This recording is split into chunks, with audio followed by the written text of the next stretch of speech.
അലീനയോട് മുത്തശ്ശി പറയാണ്, നിനക്ക് ആദ്യമേ തന്നെ എല്ലാ കാര്യങ്ങളും എല്ലാവരോടും അറിയിച്ചാൽ മതിയായിരുന്നു എന്ന് പറയുമ്പോൾ, ഇവിടെ ഞാനൊരു പ്രശ്നം ഉണ്ടാക്കണ്ടെന്ന് കരുതിയിട്ടാന്ന് പറയട്ടോ, നീ അതെല്ലാം മറച്ചു വെച്ചു. അവസാനം ആ മോതിരം കൊണ്ടുവന്ന് കാണിച്ചപ്പോഴെങ്കിലും വൈജിയോട് നിനക്ക് പറയാമായിരുന്നു എന്ന് പറയട്ടോ. നീ അതും പറഞ്ഞില്ല എന്ന് പറയട്ടോ. എന്താണെങ്കിലും ഇപ്പം ആകെ പ്രശ്നമായില്ലേ, ആരാണെങ്കിലും നിന്നെ തന്നെ കുറ്റപ്പെടുത്തേ ഉള്ളൂ എന്ന് പറയണം മുത്തശ്ശി. അപ്പോൾ അലീന പറയുന്നുണ്ട്, വേറെ എന്ത് കാരണം പറഞ്ഞിട്ടാണെങ്കിലും എന്നെ പറഞ്ഞയച്ചാൽ കുഴപ്പമുണ്ടായിരുന്നില്ല, പക്ഷെ ഇത് ഞാൻ ഒരിക്കലും അർഹിക്കുന്നില്ല എന്ന് പറഞ്ഞിങ്ങനെ വിഷമിക്കാട്ടോ. കാരണം ഒരു അപവാദമാണല്ലോ ഈ പറഞ്ഞേക്കുന്നത്. പിന്നീട് കാണിക്കുന്നത് ബാലചന്ദ്രൻ രാത്രിയിൽ വീട്ടിലേക്ക് വരുന്ന കേട്ടോ. വന്നിട്ട് വൈജയുടെ കയ്യിലേക്ക് ആ മോതിരം കൊടുക്കുകയാണ്. നീ ഇത് അലീനയ്ക്ക് തന്നെ തിരിച്ചു കൊടുത്തേക്ക് എന്ന് പറയട്ടോ. അതെന്താ ചോദിക്കുകയാണ്. അത് ഗോൾഡ് ഒന്നല്ല, അത് റോൾഡ് ഗോൾഡ് ആണെന്ന് പറയാട്ടോ. അല്ല അപ്പം വൈജ പറഞ്ഞ, അല്ല പിന്നെ ഹരി സ്വർണ്ണമൊക്കെ വാങ്ങിച്ചു കൊടുക്കുമോ, ഹരി അത്ര മണ്ടനൊന്നുമല്ല എന്ന് പറയാട്ടോ. അപ്പം ബാലചന്ദ്രൻ ചോദിക്കുന്നുണ്ട്, ഹരി ബുദ്ധിമാനാണെന്നാണോ നീ പറയുന്നത്? പിന്നെ അല്ലാണ്ട് അല്ലെങ്കിൽ ഒരു വെറുതെ ഒരു മോതിരമൊക്കെ വാങ്ങിച്ചു കൊടുക്കാൻ അവൻ ചെയ്യുമോ? അവന് കുറച്ചൊക്കെ ബുദ്ധിയൊക്കെ ഉണ്ട് എന്ന് പറയുമ്പോൾ അപ്പോൾ അവൻ ചെയ്ത കാര്യം നല്ല കാര്യമാണെന്നാണോ നീ പറയുന്നത് ചോദിക്കുകയാണ്. ആമ്പിള്ളേരല്ലേ ബാലചന്ദ്ര, കുറച്ച് കുസൃതിയൊക്കെ കാണിക്കും, അതിനെ നമ്മൾ അങ്ങനെ കണ്ടാൽ മതി. അപ്പോൾ അലീന മാത്രമാണോ തെറ്റുകാര്യം ചോദിക്കുക കേട്ടോ. അപ്പോൾ പറയുന്നുണ്ട്, ആമ്പിള്ളേർ ഇങ്ങനെ ജോലിക്ക് നിൽക്കുന്ന വീട്ടിലെ ആണുങ്ങൾ ഇങ്ങനെയൊക്കെ ചെയ്യുമ്പോൾ മാനമര്യാദയൊക്കെ നോക്കി അടങ്ങി ഒതുങ്ങി ജീവിക്കേണ്ടത് ആ വേലക്കാരികളല്ലേ, സെർവൻസ് അല്ലേ എന്ന് പറയാട്ടോ. ഇപ്പോഴും നീ അവനെ സപ്പോർട്ട് ചെയ്തുകൊണ്ടാണ് സംസാരിക്കുന്നത്. അവൻ ചെയ്തതൊന്നും ഒരു തെറ്റല്ല. അവനൊരു രാത്രി ഇവിടെ ഒരു ഗൂഢ ഉദ്ദേശത്തോട് കൂടിയിട്ട് വന്ന് തങ്ങിയതൊന്നും ഒരു തെറ്റല്ല അല്ലേ എന്നൊക്കെ ചോദിക്കുകയാണ്. ആമ്പിള്ളേരാകുമ്പോൾ അങ്ങനെ പല കുസൃതികളും കാണിക്കും. ചോരത്തിളപ്പിൻ്റെ പ്രായമല്ലേ, അത് പറഞ്ഞിട്ട് കാര്യമില്ല. അതൊക്കെ നോക്കിയും കണ്ട് നിൽക്കേണ്ടത് വന്ന് കയറിയ ആ പെണ്ണല്ലേ, അവൾ കാരണമല്ലേ, അവൾ വന്നതുകൊണ്ടല്ലേ ഇതൊക്കെ ഉണ്ടായത് എന്നൊക്കെ പറഞ്ഞ് വീണ്ടും അലീനെ തന്നെ ഇങ്ങനെ കുറ്റം പറയുമ്പോൾ വൈജയന്തിയോട് ചോദിക്കുന്നുണ്ട് കേട്ടോ ബാലചന്ദ്രൻ, ഇനിയിപ്പോൾ എന്താണ് നിൻ്റെ തീരുമാനം, എന്താണ് നിൻ്റെ പ്ലാൻ എന്ന് ചോദിക്കുമ്പോൾ, ഇങ്ങനെ ഒരു പെണ്ണിനെ ഇനിയൊരു നിമിഷം വീട്ടിലെ ആണുങ്ങളെ വശീകരിക്കുന്ന ഒരു പെണ്ണിനെ ഒരു നിമിഷം പോലും ഇനി ഇവിടെ നിർത്താൻ പറ്റത്തില്ല, നാളെ തന്നെ പറഞ്ഞയക്കണം എന്നാണ് എൻ്റെ തീരുമാനം എന്ന് പറയുമ്പോൾ, അത്രയ്ക്ക് വേണം, അത്രയ്ക്ക് കടുത്തൊരു തീരുമാനം വേണോ ചോദിക്കുകയാണ്. വേണം, അല്ലാന്നുണ്ടെങ്കിൽ ശരിയാവത്തില്ല എന്ന് പറയാട്ടോ വൈജയന്തി. എന്നാൽ പിന്നെ നീ അവളോട് പറഞ്ഞേക്ക് നാളെ ഇവിടെ നിന്ന് പോവാൻ എന്ന് പറയുമ്പോൾ, ഞാൻ പറയില്ല, ബാലചന്ദ്രൻ തന്നെ പറഞ്ഞാൽ മതി, ബാലചന്ദ്രനല്ലേ കൂട്ടിക്കൊണ്ടുവന്നത്, കടിച്ച പാമ്പ് തന്നെ വിഷം ഇറക്കണം എന്ന് പറയാട്ടോ. ഞാൻ തന്നെ പറയണമെന്ന് ചോദിക്കുമ്പോൾ വേണമെന്ന് പറയണം വൈജയന്തി, എന്നാൽ നീ അവളെ ഇങ്ങോട്ടേക്ക് വിളിക്കുമെന്ന് പറയാട്ടോ. അങ്ങനെ വൈജയന്തി അലീനെ വിളിക്കാനായിട്ട് പോവാണ്. വൈജയന്തി അലീനയും കൂട്ടി വരാട്ടോ. ആകെ വിഷമിച്ചിട്ടാണ് ബാലചന്ദ്രന് നിൽക്കുന്നത്. ബാലചന്ദ്രന് അത്രയ്ക്ക് താല്പര്യമൊന്നുമില്ല കേട്ടോ. അങ്ങനെ അലീന വരുമ്പോൾ അലീനയോട് എന്താ സാർ എന്ന് ചോദിക്കുകയാണ്. അപ്പോൾ നാളെ മുതൽ നിന്നെ ഇവിടെ ജോലിക്ക് വേണ്ടെന്നാണ് തീരുമാനം, നാളെ ഇവിടെ നിന്ന് പോകണമെന്ന് പറയട്ടോ. അപ്പോൾ എന്താ സാർ കാരണം എന്ന് ചോദിക്കുമ്പോൾ, കാരണങ്ങൾ പലതുണ്ടെന്ന് പറയും കേട്ടോ. അപ്പോൾ അലീന പറയുന്നുണ്ട്, ഇതൊരു ശിക്ഷയാണല്ലോ, ശിക്ഷിക്കപ്പെടുമ്പോൾ എന്തിനാണ് ശിക്ഷിക്കപ്പെടുന്നതെന്നുള്ള കാരണം അറിയാനുള്ള ന്യായമായ അവകാശം എനിക്കില്ലേ എന്ന് ചോദിക്കുകയാണ്. അപ്പോൾ ബാലചന്ദ്രൻ പറയുന്നുണ്ട്, അപ്പോൾ വൈജയന്തി പറയുന്നുണ്ട്, എണ്ണി പറഞ്ഞു കൊടുക്കുമെന്ന് പറഞ്ഞിട്ട് വൈജയന്തി ഇച്ചിരി മാറി നിൽക്കട്ടോ. അപ്പോൾ ബാലൻ പറയുന്നുണ്ട്, ഞങ്ങൾക്ക് കുറേ കുറ്റങ്ങൾ പറയാനുണ്ടാവും, തെറ്റുകളൊക്കെ പറയാനുണ്ടാവും, നിനക്ക് അതിനൊക്കെയുള്ള ന്യായീകരണങ്ങളും ഉണ്ടാവും, പക്ഷേ അന്തിമ തീരുമാനം നിന്നെ ഇവിടുന്ന് പറഞ്ഞയക്കുക എന്നത് തന്നെയായിരിക്കും എന്ന് പറയട്ടോ.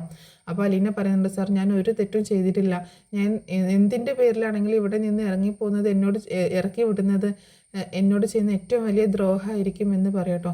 ആ സമയത്ത് വൈജയന്തി വന്നിട്ട് പറയുന്നുണ്ട്, ഇനി ഇവിടെ നിന്നിട്ട് ഒരു കാര്യമില്ല, നിന്നോട് പറയാനുള്ളത് പറഞ്ഞു കഴിഞ്ഞു, ഇത് പറയാനാണ് വിളിച്ചത്, ഇനി പൊക്കോ എന്ന് പറയണ അലീനയോട്. അലീനയാണെങ്കിൽ ബാലചന്ദ്രനെ ഇങ്ങനെ നോക്കുക കേട്ടോ. ബാലചന്ദ്രൻ അലീനയെ ഫേസ് ചെയ്യാനുള്ള ഭയങ്കര ബുദ്ധിമുട്ടുണ്ട്.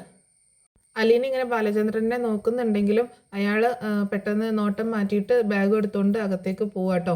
അപ്പം ഒരു ചിരിയോടെ ഇങ്ങനെ അലീനയെ നോക്കി നിൽക്കുകയാണ് വൈജയന്തി, ഒരു വിജയഭാവത്തിലുള്ളത്. പെട്ടെന്ന് അലീന തിരിഞ്ഞ് വൈജയന്തിയെ നോക്കുന്ന സമയത്ത് വൈജയന്തിയും പെട്ടെന്ന് തിരിയാട്ടോ, അവൾക്ക് മുഖം കൊടുക്കാതെ തിരിഞ്ഞിട്ട് ഇങ്ങനെ നിൽക്കുകയാണ്. അങ്ങനെ അലീന പിന്നെ അവിടെ നിന്ന് തിരിഞ്ഞ് പോകുമ്പോൾ വൈജയന്തി തിരിഞ്ഞിട്ട് ഒരു വിജയ ചിരി ഇങ്ങനെ ചിരിച്ചുകൊണ്ട് അവിടെ ഇങ്ങനെ നിൽക്കുക കേട്ടോ. പിന്നീട് കാണിക്കുന്നത് അലീന മുത്തശ്ശിയുടെ കയ്യിൽ എണ്ണ പുരട്ടിയിട്ട് തിരുമ്മി കൊടുക്കുന്ന കേട്ടോ. നമുക്കിനി കുറച്ച് ചൂട് പിടിക്കാൻ മുത്തശ്ശി എന്ന് പറയുമ്പോൾ, നാളെ മോള് എന്നോട് കിഴി പിടിച്ചു തരാമെന്നല്ലേ പറഞ്ഞതെന്ന് ചോദിക്കുക കേട്ടോ. അതിന് നാളെ ഞാൻ ഇവിടെ ഇല്ലല്ലോ മുത്തശ്ശി, ഞാൻ പോവുകയാണല്ലോ, എന്നോട് പോകാൻ പറഞ്ഞേക്കാണ്. അതോ നീ എങ്ങോട്ട് പോകാനാ? അത് വൈജ അപ്പോഴത്തെ ദേഷ്യത്തിന് പറഞ്ഞതായിരിക്കും. അല്ല മുത്തശ്ശി, ഇപ്പോഴത്തെ സീരിയസ് ആണ്, അങ്ങനെ തന്നെയാണ് പറഞ്ഞേക്കുന്നത്. അവൾക്ക് എന്തിൻ്റെ സൂക്കേടാണ്, അവൾക്ക് എല്ലാം പിടിവാശിയാണ്, നീ എങ്ങോട്ട് പോകാനാന്നൊക്കെ ചോദിക്കാട്ടോ. നീ എവിടെയും പോവണ്ട, ഞാൻ അപ്പോൾ എൻ്റെ കാര്യം വീണ്ടും കഷ്ടത്തിലാവില്ലേ എന്നൊക്കെ പറയട്ടോ മുത്തശ്ശി. ഞാൻ പോയാലും മുത്തശ്ശിയെ നോക്കാനായിട്ട് നല്ലൊരാൾ വരും. ആര് വന്നാലും നിന്നെപ്പോലെ ആവും, എൻ്റെ കാര്യം കഷ്ടത്തിലാവും വീണ്ടും എന്നൊക്കെ പറയട്ടോ. സാരമില്ലെന്നേ, അങ്ങനെയൊന്നും ഉണ്ടാവില്ല. ഞാനല്ലെങ്കിൽ ഇവിടെ നിൽക്കാത്തതാണ് നല്ലത്. ഇവിടെ വരാനും എല്ലാവരെയും കാണാനും ഒക്കെ ഭാഗ്യം കിട്ടിയല്ലോ. ഇഷ്ടമില്ലാതെയും സംശയത്തിൻ്റെയും പേരിലൊക്കെ ഇവിടെ നിൽക്കാത്തത് നല്ലതാണെന്നൊക്കെ പറയുമ്പോൾ, നീ എങ്ങോട്ട് പോകും കുഞ്ഞെന്ന് ചോദിക്കട്ടോ. അതൊന്നും അറിയില്ല, എന്നാലും പോകുന്നതാണ് നല്ലതെന്ന് പറയട്ടോ. നീ ആ ബാലനെ ഒന്ന് ഇങ്ങോട്ട് വിളിച്ചാൽ ഞാൻ സംസാരിക്കാം അവനോടെന്ന് പറയുമ്പോൾ, വേണ്ട, എനിക്ക് വേണ്ടി മുത്തശ്ശി സംസാരിക്കേണ്ട എന്ന് പറയാണ് അലീന. നീ ഇല്ലാതെ എനിക്ക് പറ്റില്ല എന്നൊക്കെ പറയട്ടോ.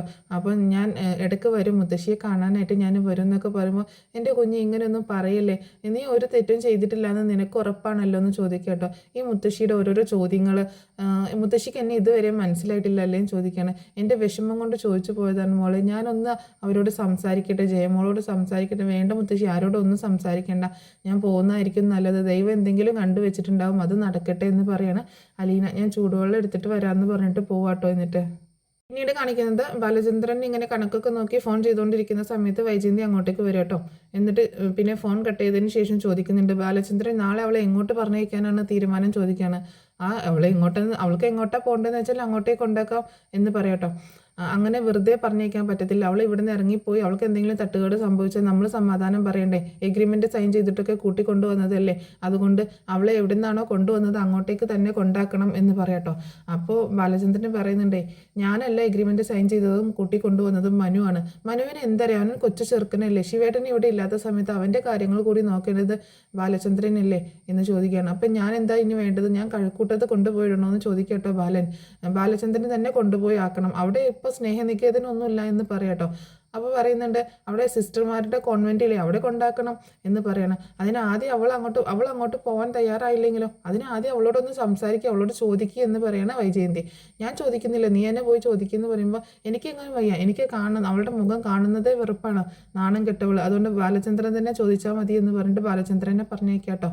അപ്പോൾ തന്നെ പറയുന്നുണ്ട്, കടിച്ച പാമ്പ് തന്നെ വിഷയിറക്കട്ടെ എന്നും പറഞ്ഞിട്ട് അവിടെ ഇങ്ങനെ നിൽക്കുകയാണ് വൈജയന്തി. പിന്നീട് കാണിക്കുന്നത് അലീന ഇങ്ങനെ മുത്തശ്ശിയുടെ ഡ്രസ്സൊക്കെ എടുത്ത് അലമാരിയിൽ വെക്കേട്ടോ, സെറ്റുമെൻ്റ് എവിടെയാണ്, സാരി എവിടെയാണെന്നൊക്കെ പറയുന്നുണ്ട്. ഇനി മുത്തശ്ശിയെ നോക്കാൻ വരുന്നവരോട് പറയണം, ഇതൊക്കെ ആകെ അലങ്കോലാക്കി ഇടരുതെന്ന് പറയണം. ഇനി നീ പോയിട്ട് ഇവിടെ എന്നെ നോക്കാൻ ആരും വരാനില്ല, ആരും വരണ്ട എന്നൊക്കെ പറയണം. അയ്യോ അപ്പോഴേക്ക് പിണങ്ങിയോ എന്നൊക്കെ പറയാട്ടോ. ഇനി നീ ഇല്ലാതെ എനിക്ക് വേറെ ആരും എന്നെ അങ്ങനെ നോക്കില്ല എന്നൊക്കെ പറഞ്ഞ് നിൽക്കുന്ന സമയത്താണ് ഡോറിൽ ഇങ്ങനെ മുട്ടുന്നത് കേട്ടോ. അപ്പം ഇങ്ങോട്ട് കയറിപ്പോരെ എന്ന് പറയണം മുത്തശ്ശി. അപ്പോൾ കയറി വരുന്നത് ബാലചന്ദ്രനാണ്. കയറി വരുമ്പോൾ തന്നെ അലീനയെ കണ്ടിട്ട് അലീനയെ ഇങ്ങനെ നോക്കുന്നുണ്ട് കേട്ടോ. അങ്ങനെ, ആ ബാല നീയായിരുന്നു, നിന്നെ ഞാനൊന്ന് കാണാനിരിക്കുകയായിരുന്നു, എന്ത് തെറ്റ് ചെയ്തിട്ടാണ് ഈ കൊച്ചിനോട് ഇങ്ങനെയൊക്കെ ചെയ്യുന്നത്, ഈ കൊച്ചിനെ ഇങ്ങനെയൊക്കെ ചെയ്ത് പറഞ്ഞയക്കാൻ പോകുന്നതെന്ന് ചോദിക്കാട്ടോ മുത്തശ്ശി. അമ്മയുടെ മോളോട് തന്നെ ചോദിക്കുകയും, മോളല്ലേ തീരുമാനം എടുത്തേക്കുന്നത്, നീയല്ലേ ഇവിടുത്തെ കുടുംബനാഥൻ, നിനക്ക് തീരുമാനിച്ചൂടെ ചോദിക്കുമ്പോൾ, എൻ്റെ അമ്മയും വൈജിക്ക് ഇഷ്ടമില്ലാത്ത ഒരാളെ ഇവിടെ നിർത്താൻ പറ്റില്ല, പിന്നെ സ്വസ്ഥമായിട്ട് നമുക്ക് ജീവിക്കാൻ പറ്റുമോ, നമുക്ക് നമ്മുടെ കുടുംബമല്ലേ വലുത് എന്ന് പറയണം. ഈ കൊച്ചിനെ കണ്ടിട്ട് നിനക്ക് എന്തെങ്കിലും തെറ്റ് ചെയ്തതായിട്ട് തോന്നുന്നുണ്ടോ ബാല എന്നൊക്കെ ചോദിക്കാട്ടോ. എന്തോ ഒരു ശരികേടുണ്ടെന്ന് ബാലചന്ദ്രൻ ആ സമയത്ത് പറയട്ടോ. അത് കേട്ടിട്ട് ആകെ ഷോക്ക് ആവണ അലീന. അപ്പോൾ പറയുന്നുണ്ട്, എന്തോ ഒരു ശരികേടുണ്ട്, അല്ലെങ്കിൽ ഇങ്ങനെയൊന്നും സംഭവിക്കില്ലല്ലോ. അപ്പോൾ മുത്തശ്ശി പറയുന്നുണ്ട്, ഏറ്റവും നന്നായി ജോലിയൊക്കെ ചെയ്യുന്നതിൽ എല്ലാ കാര്യങ്ങളും നോക്കും, ജോലി മാത്രം ചെയ്താൽ പോരല്ലോ അമ്മേ, കുറച്ചുകൂടി സത്യസന്ധത വേണ്ടേ എന്നൊക്കെ പറയാണ് ബാലചന്ദ്രൻ. എന്താണെങ്കിലും വൈജയുടെ തീരുമാനം മാറ്റാൻ നമുക്കൊന്നും പറ്റില്ല, അവൾക്ക് ഇഷ്ടമില്ലാത്തത് നമ്മളിവിടെ നിർത്തി കഴിഞ്ഞിട്ടുണ്ടെങ്കിൽ പിന്നെ എന്നും പ്രശ്നങ്ങളായിരിക്കും ഈ വീട്ടിൽ എന്നൊക്കെ പറയാണ് ബാലചന്ദ്രൻ. അതിനുശേഷം അലീനയുടെ അടുത്തേക്ക് വന്നിട്ട് സംസാരിക്കുക കേട്ടോ. നിനക്ക് എങ്ങോട്ടാ പോകേണ്ടതെന്ന് ചോദിക്കാൻ ബാലചന്ദ്രൻ, ഞാൻ കഴക്കൂട്ടത്തേക്ക് തന്നെ പോകാനാണ് തീരുമാനം എന്ന് പറയാട്ടോ. അപ്പോൾ ബാലചന്ദ്രൻ പറയുന്നുണ്ട്, വേഗം റെഡി ആയിക്കോ, ഞാൻ അവിടെ കൊണ്ടാക്കാമെന്ന് പറയണം. അത് വേണ്ട സാർ, ഞാനൊരു ബസ് പിടിച്ച് പൊക്കോളാം എന്ന് പറയാട്ടോ അലീന. അത് വേണ്ട, അത് പറ്റില്ല, ഞങ്ങൾ എഗ്രിമെൻ്റ് ഒക്കെ സൈൻ ചെയ്ത് നിന്നെ കൂട്ടിക്കൊണ്ടുവന്നതിൽ ഞങ്ങൾക്കൊരു ഉത്തരവാദിത്തമുണ്ട്, നീ അവിടെ തന്നെ എത്തിയോ എന്നുള്ളത് ഞങ്ങൾക്ക് എങ്ങനെ അറിയാനായിട്ട് പറ്റും എന്ന് ചോദിക്കാട്ടോ. അപ്പോൾ അലീന പറയുന്നുണ്ട്, ഞാൻ അങ്ങോട്ടേക്ക് തന്നെയാണ് പോകുന്നത്, ഞാൻ ഇനിയിപ്പോൾ അവിടെ എത്തിയോ എത്തിയില്ലേ എന്നുള്ളത് നിങ്ങളെ ബാധിക്കുന്ന കാര്യമല്ലല്ലോ എന്ന് പറയുമ്പോൾ, ഞങ്ങൾക്ക് ആ ഉത്തരവാദിത്തം ഉണ്ട്, അതിൽ നിന്ന് ഒഴിഞ്ഞു മാറാൻ പറ്റില്ല എന്ന് പറയാട്ടോ. ഞാൻ ഇവിടെ നിന്ന് പോയി കഴിഞ്ഞാലും അപ്പോൾ അലീന പറയുന്നുണ്ട്, 22 വർഷക്കാലം ഒരു അനാഥയായിട്ട് ജീവിച്ചവളാണ് ഞാൻ, ഒരു ആളുകളുടെ സന്മനസ് കൊണ്ട് അന്നം കഴിച്ചവളാണ്, ഇന്ന് വരെ ആരെക്കൊണ്ടും ഞാൻ കള്ളി എന്ന് പറയിപ്പിച്ചിട്ടില്ല, ആരും എന്നെ വിളിച്ചിട്ടുമില്ല, ഇങ്ങനെ ഒരു ചീത്ത സ്വഭാവം, ഒരു ചീത്ത പെണ്ണാണെന്ന് പറയിപ്പിച്ചിട്ടുമില്ല എന്ന് പറയാട്ടോ.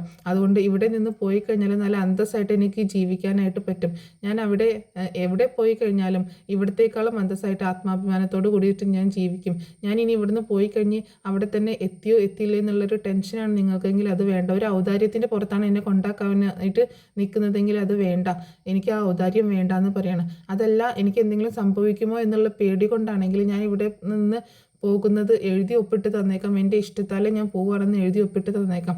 അതല്ല, എനിക്ക് എന്തെങ്കിലും മോശം രീതിയിൽ സംഭവിക്കുന്ന ചിന്തിച്ചിട്ടാണെങ്കിൽ ഇവിടെ നിന്ന് ഉള്ളതിനേക്കാളും കൂടുതൽ എൻ്റെ ആത്മാഭിമാനം സംരക്ഷിക്കാൻ എനിക്ക് പുറത്ത് പറ്റും. സാർ ഇവിടെയുള്ളവരുടെ ആത്മാഭിമാനം സംരക്ഷിച്ചാൽ മതി എന്ന് പറയട്ടോ അലീന.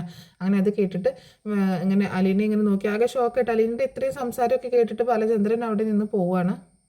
പിന്നീട് അലീന ബ്രിജിത്ത മമ്മിയുടെ ഫോട്ടോയിലേക്ക് നോക്കി ഇങ്ങനെ നിൽക്കുക കേട്ടോ. പിന്നീട് കാണിക്കുന്നത് ബ്രിജിത്ത മമ്മിയായിട്ട് സംസാരിക്കുന്ന ഒരു രംഗമാണ്. ഇതിനാണോ മമ്മി എന്നെ ഇങ്ങോട്ടേക്ക് പറഞ്ഞു വെച്ചത്? ഇപ്പോൾ ഇത്രയെങ്കിലും ഞാൻ പറയണ്ടേ മമ്മി? അല്ലെങ്കിൽ ഞാൻ എന്താ പറയുക, ഒരു അഭിപ്രായം ഇല്ലാത്തവളായി പോയില്ലേ ഞാൻ? എന്നെ ഇങ്ങനെ സംശയിച്ചതിന് ഇത്രയെങ്കിലും ഞാൻ പറയണ്ടേ എന്ന് പറയണേ. സാരമില്ല, എല്ലാം മാറിക്കോളും, നീ ധൈര്യമായിട്ടിരിക്കുക എന്നൊക്കെ പറയുമ്പോൾ ഇതിനാണോ മമ്മി എന്നെ ഇങ്ങോട്ടേക്ക് അയച്ചത്? ഇതിലും നല്ലത് എൻ്റെ അനാഥമായ ജീവിതമായിരുന്നില്ലേ? ഞാൻ എല്ലാവരെയും സ്നേഹിച്ചിട്ടല്ലേ ഉള്ളൂ. എല്ലാവരെയും കാണാനും ഒക്കെ എനിക്ക് ഭാഗ്യമുണ്ടായി. പക്ഷേ അവരുടെ കൂടെ ജീവിക്കാൻ എനിക്ക് പറ്റുന്നില്ലല്ലോ. ഇങ്ങനെ ഓരോ കാരണങ്ങൾ പറഞ്ഞുകൊണ്ടല്ലേ എന്നെ പുറത്താക്കുന്നത്. ഞാൻ ഇനി എന്ത് ചെയ്യും മമ്മി എന്നൊക്കെ ചോദിക്കുമ്പോൾ ബ്രിജിത്തമ്മ പറയുന്നുണ്ട്, നീ സമാധാനമായിരിക്കും, എല്ലാം ശരിയാവുമെന്ന് പറയാട്ടോ, ധൈര്യമായിട്ടിരിക്കും, ഞാനില്ലേ കൂടെ എന്ന് പറഞ്ഞ് ആശ്വസിപ്പിക്കുകയാണ്. അങ്ങനെ പെട്ടെന്ന് അവൾ ആ ഓർമ്മയിൽ നിന്ന് മാറാട്ടോ. അപ്പം മുത്തശ്ശി വിളിക്കുന്നുണ്ട്, മോളെ അലീന എന്ന് വിളിക്കുക കേട്ടോ അവളെ.